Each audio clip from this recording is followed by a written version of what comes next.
कोशिका चक्र की प्रवस्थाएं क्या है? कोशिका चक्र की प्रवस्थाएं।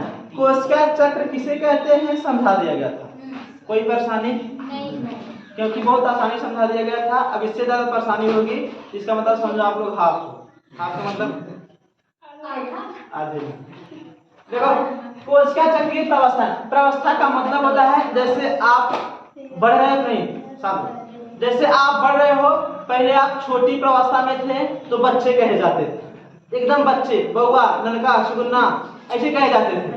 ठीक है, जब आप थोड़ा बड़े हो गए, दूसरी पीढ़ी वाले अवस्था में, मतलब 5 साल से 10, 12, 13 साल तक, ठीक है, तब या तो फिर ननका बउआ, या तो मझलका बउआ, या तो फिर बड़का बउआ ऐसे कहे जाने लगे। उसके बाद फिर जब आप उससे भी बड़े हो गए तब फिर आपको पापा कहने लगे, या फिर चचा कहने लगे, या फिर किसी के मौसा, या किसी के काका, या किसी के फूफा कहने लगे, या फिर उससे बड़े हो जाए आपकी अगली वाली जो प्रवस्था होगी वृद्धावस्था, उसमें तो दद्दा कहे जाएंगे। बस वही वाली लास्ट होती है, वही प्रवस्था जो होती है लास्ट होती है। इसी प्रकार हमारे जो कोशिका विभाजन करती है, जो कोशिकाएं बढ़ाती है, जैसे कोशिका बढ़ती है उसकी 3 प्रवस्था होती है। कितनी प्रवस्था? 3 प्रवस्था। G1 प्रवस्था, यश प्रवस्था और G2 प्रवस्था। कक्षा 12 में यश प्रवस्था आपको नहीं देगा,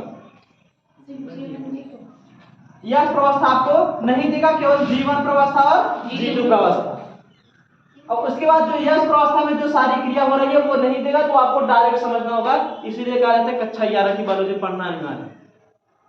ऐसे बीच बीच से छोटा छोटा करके टुकड़ा करके हटाएगा तो आपको समझ नहीं आएगा, जब समझे रहोगे पूरा डिटेल से। अब जैसे कोई पूछ ले G1 प्रवस्था, यश प्रवस्था, G2 प्रवस्था, G1 और G2 जान रहे हो, यश नहीं जान रहे हो तो G2 समझ नहीं आएगा कि कैसे बना, क्योंकि इसमें डीएनए का निर्माण नहीं होता है, केवल आरएनए का, इसमें डीएनए का निर्माण, तब जाकर के इसमें क्या होता है, उसका संश्लेषण होता है। किसका? आरएनए और प्रोटीन। देखो समझो, कोशिका चक्र की प्रवस्थाएं 3 प्रकार से, पहला G1 प्रवस्था, दूसरा है यश प्रवस्था, तीसरा है G2 प्रवस्था। G1 प्रवस्था में जो होता है डीएनए का संश्लेषण नहीं होता है। किसका? डीएनए का। इसमें केवल आरएनए का संश्लेषण होता है। आरएनए के साथ साथ तीनों आरएनए, कौन कौन? आरआरएनए, टीआरएनए और एमआरएनए। अब ये आरआरएनए, टीआरएनए, एमआरएनए क्या है आपको बता दिया था इसके पहले। आरआरएनए जो होता है, आरआरएनए जो होता है वो क्या करता है? स्थानांतरण का मतलब नया निर्माण करने का करता है, मतलब रिवर्स करता है ना। उसके बाद टीआरएनए क्या करता है? ट्रांसफर करता है। और एमआरएनए क्या करता है? मैसेज का काम करता है।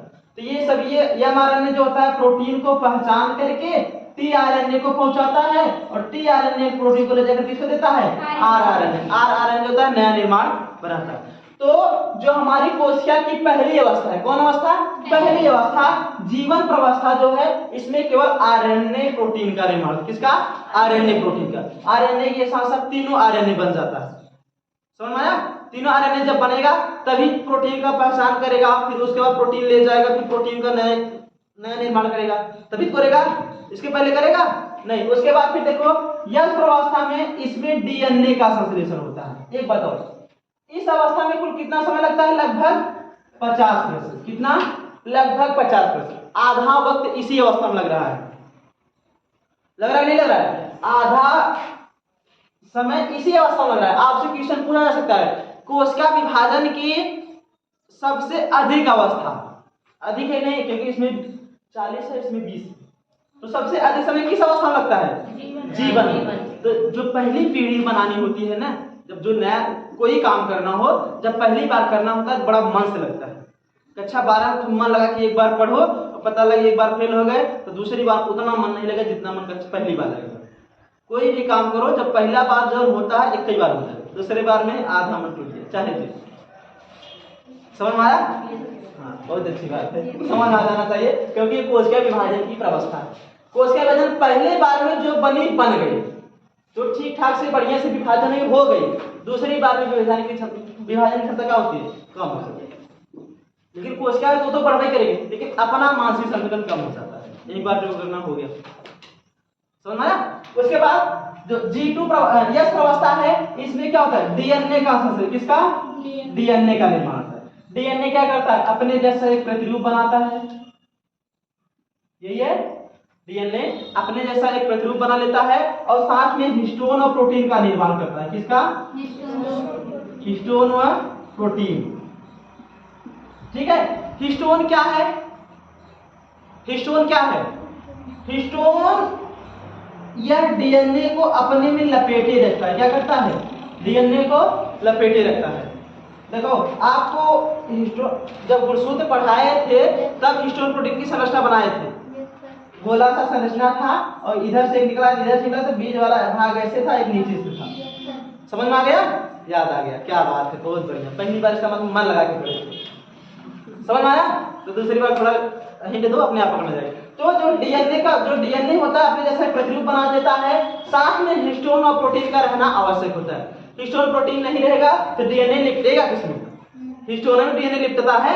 तो जो यस प्रवस्था है इसमें हमारा डीएनए का क्या होता है, निर्माण होता है और साथ में हिस्टोन प्रोटीन भी बनता है।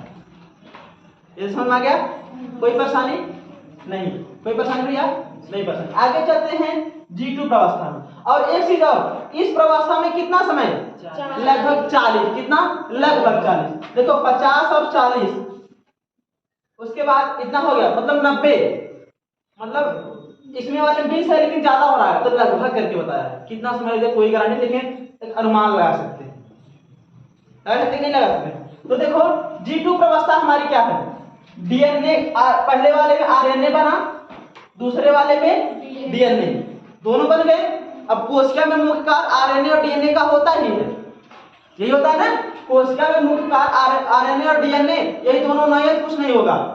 क्यों नहीं होगा, क्योंकि डीएनए नहीं रहेगा तो गुणसूत्र नहीं रहेगा, गुणसूत्र नहीं रहेगा तो जीन नहीं मिलेगा, जीन नहीं मिलेगा आनुवंशिक लक्षण नहीं बनेगा, पता नहीं क्या बन रहा है, समझ नहीं आएगा, गधेला बन रहा, गधेली बन रही, बिल्ली बन रहा, बगुला बन रहा, नहीं समझ आएगा ना।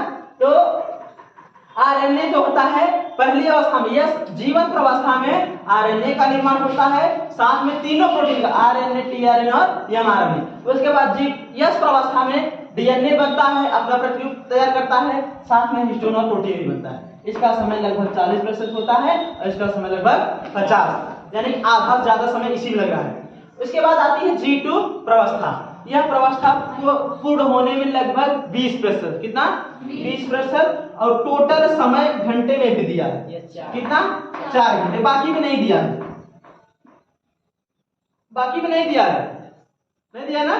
तो एक इसमें अब क्वेश्चन बन जाएगा कि लगभग 4 घंटे समय किस अवस्था को पूर्ण होने में लगता है, G2 अवस्था, किस अवस्था को, G2 अवस्था। और लगभग कितना, सबसे कम समय किस अवस्था में लगता है, G2 अवस्था में। कौन सी अवस्था में, G2। और सबसे अधिक जीवन, कौन से, जीवन।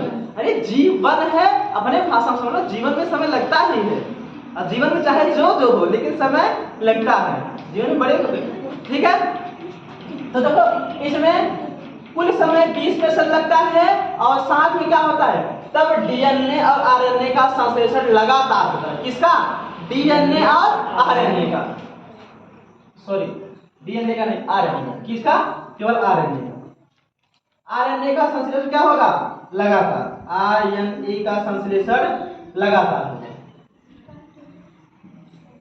क्यों लगातार होगा, क्यों, क्योंकि जो आरएनए है, एमआरएनए, टीआरएनए और आरएनए, तीनों प्रोटीन का काम करते हैं, एक पहचानने का कार्य करता है, एक ले जाने का करता है, एक निर्माण करने का करता है। अब यही लगातार संश्लेषण इस अवस्था में नहीं होगा, आगे प्रोटीन के लिए कोई अंग बचा है, नहीं बचा है ना, क्योंकि ले जाता तो आरएनए ही है केंद्र में, तो जब नहीं बचा है कोशिका बनेगी, नहीं बनेगी। इसलिए इस अवस्था में जो होता है आरएनए का संश्लेषण होता है, लेकिन डीएनए का नहीं। अब आप ये बताओ, अब जब डीएनए, अब कक्षा अब नहीं पढ़े होते तो कक्षा 12 में जानते कि यस प्रवस्था में क्या होता है, नहीं जानते। और कक्षा 12 में डायरेक्ट दिया है जीवन प्रवस्था किसे कहते हैं, G2 प्रवस्था किसे कहते हैं। तो जीवन प्रवस्था जो होती है इसमें आरएनए प्रोटीन का निर्माण होता है और इसमें लगभग कोशिका का 50% भाग लगता है। और जो G2 प्रवस्था है इसमें कोशिका लगभग 20% समय लगता है, लगभग कितना, 4 घंटे लगते हैं, ठीक है। इसमें जो होता है आरएनए प्रोटीन का लगातार संश्लेषण होता है, जिससे क्या होती है, कोशिका विभाजित होने लगती है। तब आप पूछोगे डीएनए क्या होता है, डीएनए कहाँ बनता है, डीएनए कैसे बनता है, तो ये कक्षा 11 में पढ़े रहे, लगभग टीचर ही नहीं कागज पढ़ाए। तब समय में ये विनती करो कि आपसे बढ़िया टीचर मिलेंगे, आपसे अच्छे लोग मिलेंगे, आप छोड़ चले हम बहुत बढ़िया पढ़ लेंगे। ठीक है, तो दुनिया बहुत अच्छे अच्छे पढ़े हैं, दुनिया में हम नहीं करें खाली पूरे इस दुनिया के अब टीचर के लोग हमें बचे हैं। तो तीनों अवस्था समझ आई, तीन अवस्था समझ में आई।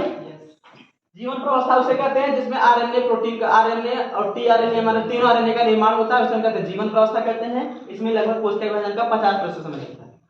क्लियर हो गया। उसके बाद यश प्रवस्था जो होती है इसमें डीएनए का संश्लेषण होता है, साथ में हिस्टोन और प्रोटीन का भी निर्माण होता है।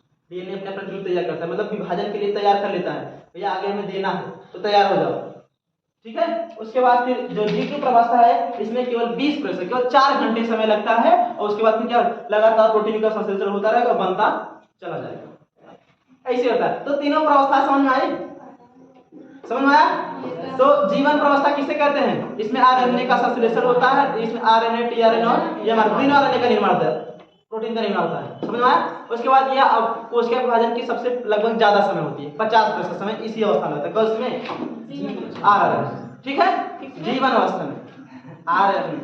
उसके बाद यश प्रवस्था जो होती है इसमें डीएनए अपने प्रतिरूप तैयार करता है, साथ में हिस्टोन और प्रोटीन का भी निर्माण करता है, जिससे अगली कोशिका विभाजन के लिए तैयार हो जाता है। तो जो G2 प्रवस्था है इसमें क्या होता है 20 मिनट लगभग ज्यादा से ज्यादा 4 घंटे समय लगता है, टोटल 20% समय लगता है, और फिर कोशिका विभाजन के लिए क्या करता है लगातार आरएनए का संश्लेषण करता रहता है। ये टॉपिक क्लियर, बस करते हैं यहीं तक करते हैं, अगले हेडिंग बनाओ।